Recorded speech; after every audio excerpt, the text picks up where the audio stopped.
पे मौजूद है अभी। नमस्कार मित्रों, मैं इंद्रजीत वर्मा और आप इस समय हमारे साथ जुड़ने जा रहे हैं दिव्यांशु बुद्धि राजा के कार्यालय में, जहां पर इस समय आपको बता दें कि वह मीडिया से रूबरू होने के लिए यहाँ उन्होंने मीडिया को आमंत्रित किया था। और आप यहाँ देख सकते हैं इस समय दिव्यांशु बुद्धि राजा के साथ जो है ये इसराना के विधायक बलबीर सिंह वाल्मीकि और साथ में जो असंध के विधायक शमशेर सिंह गोगी और मनोज वधवा और बहन उषा तुली, साथ में और भी यहाँ नेत्रियाँ यहाँ बैठी। और ये देखेगा यहाँ इस समय जो सरदार त्रिलोचन सिंह वह भी यहाँ पर मौके पर मौजूद और बहन सुमिता सिंह भी यहाँ इस समय आ चुकी हैं। और फिलहाल हम दिव्यांशु बुद्धि राजा से यहाँ जानकारी लेना चाहेंगे कि वह आज जो मीडिया को बुलाया उस बारे में क्या कहना चाहते हैं। पत्रकार छायाकार बंधुओं का मैं आज की इस वार्ता के अंदर आपका स्वागत करता हूं। सबसे पहले तो मैं करनाल का जो नतीजा रहा उस नतीजे को हम स्वीकार करते हुए करनाल के और पानीपत के प्रत्येक मतदाता का मैं अपनी ओर से, कांग्रेस पार्टी की ओर से, मैं दिल की गहराइयों से देवतुल्य मतदाताओं का आभार प्रकट करता हूं, उनका धन्यवाद करता हूं कि लगभग 30 दिन का हमें चुनाव लड़ने का समय मिला और इन 30 दिनों में जो 5,07,000 मतदाताओं ने कांग्रेस पार्टी के ऊपर, मेरे ऊपर जो विश्वास जताया, मैं उन सभी मतदाताओं का दिल की गहराइयों से आभार व्यक्त करता हूं। मैं आभार व्यक्त करता हूं कांग्रेस पार्टी के पार्लियामेंट के सभी सीनियर नेताओं का, जिन्होंने इस चुनाव को अपने हाथों में लेकर बड़ी मजबूती से चुनाव लड़ा। मैं धन्यवाद करता हूं कांग्रेस पार्टी के एक एक कार्यकर्ता का, जिन्होंने इस चुनाव के अंदर दिन रात मेहनत करी, ना दिन देखा ना रात देखी, जो निरंतर कांग्रेस पार्टी का झंडा लेकर लगातार जिन्होंने चुनाव के अंदर परिश्रम करने का काम किया। और मैं धन्यवाद करता हूं प्रत्येक मतदाता का कि जिन्होंने इस चुनाव में हमारे ऊपर विश्वास जताया। मैं धन्यवाद करता हूं प्रशासन का कि जिनकी देखरेख में ये चुनाव हुआ और बड़ा संपन्न चुनाव हुआ। किसी भी प्रकार की कोई दुर्घटना या कोई लड़ाई झगड़े का इसके अंदर करनाल पार्लियामेंट के अंदर हमें सुनने को नहीं मिला। और मैं धन्यवाद करता हूं मीडिया के आप सभी साथियों का, क्योंकि आपने भी बड़ा एक पॉजिटिव रोल इस चुनाव के अंदर दर्ज किया। इस चुनाव के अंदर जब शुरुआत हुई तो भिन्न भिन्न प्रकार की बातें, जब कांग्रेस का प्रत्याशी जब मुझे बनाया गया तो भिन्न भिन्न प्रकार की बातें आई, लेकिन हमने सभी 36 बिरादरी को साथ लेकर, सभी कांग्रेस के नेताओं को साथ लेकर हमने इस चुनाव को शुरू किया। और आज जब नतीजे, क्योंकि कल आए थे, नतीजे आने के बाद जो मार्जिन पिछले चुनाव में लगभग 6.5 लाख से ऊपर का मार्जिन था और वो मार्जिन सिकुड़कर 2.25 लाख के आसपास का वो मार्जिन रहे। तो असल मायने में बीजेपी तो कहीं ना कहीं 2-2.5 लाख वोट बीजेपी का कम हुआ है और कांग्रेस पार्टी का वोट शेयर कहीं ना कहीं पिछली बार 2.5 लाख था, वो दोगुना होके जो है 5 लाख को हमने पार किया है। हमें पूरी उम्मीद थी कि हम चुनाव जीतेंगे, लेकिन जो लोगों ने वर्डिक्ट दिया है, हम हाथ जोड़कर उस वर्डिक्ट को स्वीकार करते हैं और विश्लेषण भी जरूर कर रहे हैं। चुनाव के नतीजे चूंकि कल आए हैं तो प्रत्येक विधानसभा में किन बूथों के ऊपर हम जीते हैं, किन बूथों पे हमारे वोट हमारी उम्मीद के अनुकूल नहीं आ पाए, तो उसका विश्लेषण भी हम सभी सीनियर नेताओं के साथ बैठकर उसका विश्लेषण करेंगे।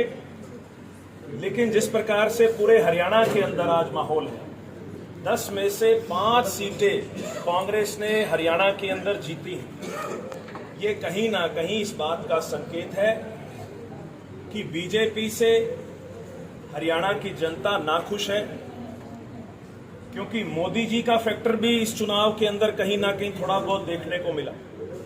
और हरियाणा के अंदर क्योंकि खट्टर साहब मुख्यमंत्री थे और अभी मौजूदा मुख्यमंत्री नायब सिंह सैनी हैं। बीजेपी की केंद्र और प्रदेश में सरकार होने के बावजूद हरियाणा के लोगों ने 5-5 सीट देकर कहीं ना कहीं एक अपनी नाखुशी इस सरकार से व्यक्त करने का काम किया है, क्योंकि हरियाणा के विधानसभा चुनाव सितंबर-अक्टूबर में चुनाव है। तो मुझे लगता है कि जिस प्रकार का वर्डिक्ट लोगों ने दिया, आने वाले समय में हरियाणा के अंदर कांग्रेस की सरकार बनेगी और पूरे हरियाणा में आज जो है वो कांग्रेस की लहर चल रही है। जो बीजेपी 10-0 की बात करती थी, आज वो बराबर आके खड़ी है। और अगर मैं विधानसभा के आंकड़े में गलत नहीं हूं तो लगभग 46 विधानसभाओं में हरियाणा में कांग्रेस पार्टी ने बीजेपी से बढ़त बनाई। 56 विधानसभा 46 विधानसभाओं। और अगर मैं करनाल पार्लियामेंट की बात करूं तो जैसे असंध में हम लगभग सिर्फ 1654 वोटों के मार्जिन से हम पीछे रहे।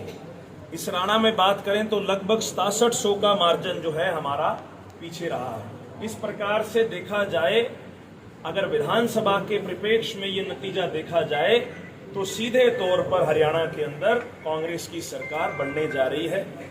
तो मेरा आज आप सभी साथियों से रूबरू होने का मकसद सिर्फ ये है कि आपके माध्यम से मैं प्रत्येक मतदाता तक अपनी अपील पहुंचाऊं कि हम उनके मत की, उनके विश्वास की कदर करते हैं और उनको एक विश्वास भी दिलाता हूं। जिस उम्मीद से उन्होंने मुझ पर, कांग्रेस पार्टी पर विश्वास जताया है, अगर लोग संसद में भेजते तो करनाल और पानीपत की जनता की लड़ाई संसद में लड़ता। लेकिन लोगों ने जो वर्डिक्ट दिया है उसे हाथ जोड़कर स्वीकार करता हूं। लेकिन अब करनाल और पानीपत की जनता की लड़ाई सड़कों पर लड़ेंगे। संसद नहीं तो सड़क ही सही, सड़कों पर और करनाल और पानीपत की जनता की लड़ाई लड़ेंगे।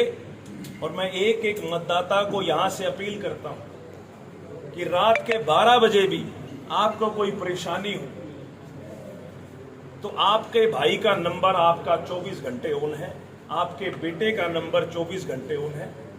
किसी भी व्यक्ति को मेरे लायक कोई चीज हो तो मैं 24 घंटे आपकी सेवा में उपलब्ध हूं। और जहां भी ये सरकार आम व्यक्ति के साथ, लोगों के साथ उनके अधिकारों के हनन करने की कोशिश करेगी, आम आदमी के साथ गलत करने की कोशिश करेगी, पूरी मजबूती के साथ लोगों के साथ कंधे से कंधा मिलाकर ये लड़ाई लड़ेंगे। और जिन मतदाताओं ने बीजेपी पर विश्वास जताया, उनको भी मेरा अनुरोध है कि आपके लिए भी आपका ये बेटा 24 घंटे उपलब्ध है। खट्टर साहब की जिम्मेवारी यहां से बढ़ गई है, लेकिन अगर खट्टर साहब अपनी जिम्मेवारियों को पूरा करने में नाकाम रहे तो मनोहर लाल खट्टर जी को चैन की नींद मैं भी नहीं सोने दूंगा। पहला काम है मनोहर लाल खट्टर जी करनाल और पानीपत की जनता के उम्मीदों पर खरा उतरे। अगर कहीं वो नाकाम रहते हैं तो मनोहर लाल खट्टर जी के सामने सड़कों पर लड़ाई लड़ने के लिए हम तैयार हैं।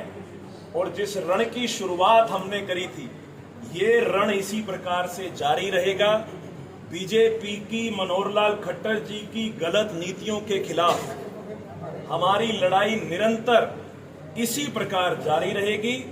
मैं दोबारा से सभी कांग्रेस के कार्यकर्ताओं का, करनाल पानीपत के सभी मतदाताओं का और हमारी लोकसभा क्षेत्र में आने वाले सभी कांग्रेस के सीनियर लीडर्स का मैं अपनी ओर से और कांग्रेस पार्टी की ओर से मैं धन्यवाद करता हूं। नेताओं का धन्यवाद करता हूं और सबने पूरी कोशिश करी कि हम ये चुनाव जीतें।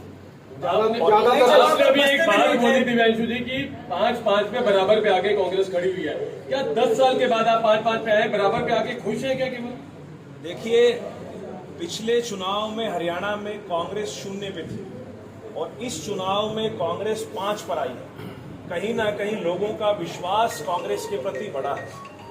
उम्मीद तो हमें और की भी थी, लेकिन आपसे गुटबाजी देखने को मिलती रही। देखिए, मैं इस चीज पर, मुझे नहीं लगता कि करनाल लोकसभा क्षेत्र के अंदर कोई भी गुटबाजी रही। सभी नेताओं ने पूरा सहयोग इस चुनाव में किया और मुझे लगता है कि सभी के सहयोग से ये नतीजा आज 5 लाख के बाद हमारी वोट आई। आप ये बताइए कि कई ऐसे गांव थे जहां बीजेपी के बसते लोगों ने नहीं लगने दिए, आप उन बातों का भी जिक्र कीजिए। कई गांव ऐसे थे जहां पर लोगों का बीजेपी के प्रति इतना विरोध था कि उन्होंने गांव के अंदर बीजेपी के बस्ते भी नहीं लगे। ईवीएम के साथ इस पूरे प्रोसेस के अंदर काउंटिंग तक कोई इस प्रकार की छेड़खानी नहीं हुई और मैं खास तौर पे इस सहयोग के लिए प्रशासन की मुझे लगता है कि थोड़ा सा समय अगर मुझे मिलता, थोड़ा सा समय मुझे और मिलता तो नतीजे थोड़े बेहतर हो सकते थे, लेकिन फिर भी ये पार्टी का फैसला है। बड़े सीनियर नेता बैठकर कोई भी फैसला लेते हैं, तो जो फैसला पार्टी ने लिया वो शर्माते हैं। जैसे कि कई विधानसभाओं में जो है इस समय कांग्रेस को अच्छी बढ़त मिली है, तो उसको लेकर के आप क्या कहेंगे? मैंने पहले ही बताया कि जिस प्रकार का रिजल्ट आया है और हमारी कुछ पार्लियामेंट तो बहुत नजदीकी फासले के साथ रही है, चाहे वो भिवानी पार्लियामेंट की बात हो, चाहे वो गुड़गांव पार्लियामेंट की बात हो, और चाहे कुरुक्षेत्र में हमारे आम आदमी पार्टी के कैंडिडेट थे उनकी बात हो। जिस हिसाब का नतीजा विधानसभा के परिप्रेक्ष्य में देखने को मिला है, इस प्रकार से तो क्लियर है कि 46 सीटों पर कांग्रेस पार्टी ने बढ़त बनाई और कहीं ना कहीं कुछ विधानसभा ऐसी थी जहां पर बड़ा क्लोज मार्जिन रहा। तो ये सीधा संकेत है कि आने वाले समय में हरियाणा के अंदर विधानसभा चुनाव में कांग्रेस की सरकार बनने जा रही है। आने वाला चुनाव जो है कांग्रेस पार्टी एक तरफा जीतेगी, बीजेपी वालों का देखा नहीं है, वो बेचारे लड्डू भी नहीं खा सके, हमने तो हार के भी खा लिए। बीजेपी को जनता ने जवाब दिया है ऑल इंडिया लेवल पे। आपने देखा अभी तक राहुल गांधी जी 3,64,000 से जीते हैं और पड़ोस में बनारस की सीट है, वहां से वो 1,52,000 से जीते। बड़ा नेता कौन है?